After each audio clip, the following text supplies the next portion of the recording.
12च्या part 1 मध्ये तुमचं खूप स्वागत आहे. तर इथं मी रँडमली एक स्लीव्सचं असं घेतलेलं आहे, छोटंसं स्लीव्स केलेली आहे मी.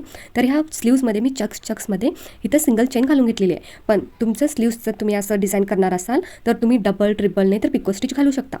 तर सिंगल चेन घालू नका, हे खूप डेलिकेट होतं आणि नंतर आपण कट करतो ना मधलं फॅब्रिक तेव्हा फिसकू शकतं आणि काही ना काही गोंधळ होऊ शकतं. त्यासाठी ह्याच्यावरती तुम्ही मनीचं वर्क करू शकता, बीट वर्क करू शकता, नाही तर काही डिझाईन करू शकता.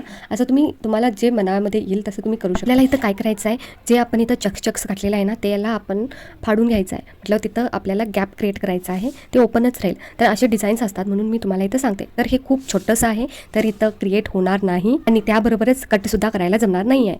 तर मी पिको स्टिच केलेली आहे, त्याला कसं कट करून घ्यायचं ते बघूया. त्यासाठी आपल्याला इथं अगरबत्ती लागणार आहे. देवाकडं अगरबत्ती तर सगळ्या हिंदू घरांमध्ये तर असेलच.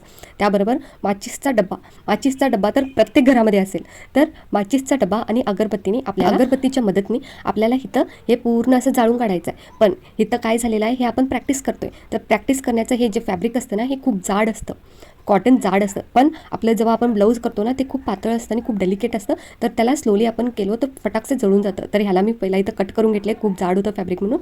नंतर मी थोडं एंड्सला थोडी अगरबत्ती लावलेली आहे, पण काही फरक नाही पडलेला आहे. की फॅब्रिक खूप जाड होता तर काही यूज झालेलं नाही. त्यासाठी मी इथं अगरबत्तीला म्हटल्यावर पेटून माझा माचीसचे काड्या खूप वेस्ट केलेल्या आहेत. तर फ्रेंड्स ह्यालाच म्हणतात आरी कट वर्क. तुमचे खूप सारे मला कॉमेंट्स येत आहेत. मला तुमचे कॉमेंट्स वाचायला आणि तुम्हाला रिप्लाय करायला मला खूप आवडतं. माझे 150 इतके सबस्क्रायबर्स आहेत, पण माझे सबस्क्रायबर्स कॉमेंट्स करतात खूप छान आणि खूप सपोर्टिव्ह. जाण्यापूर्वी तुमच्या दीदीला सबस्क्राईब करून घ्या आणि भेटूया पुढील व्हिडिओमध्ये. Till then bye bye.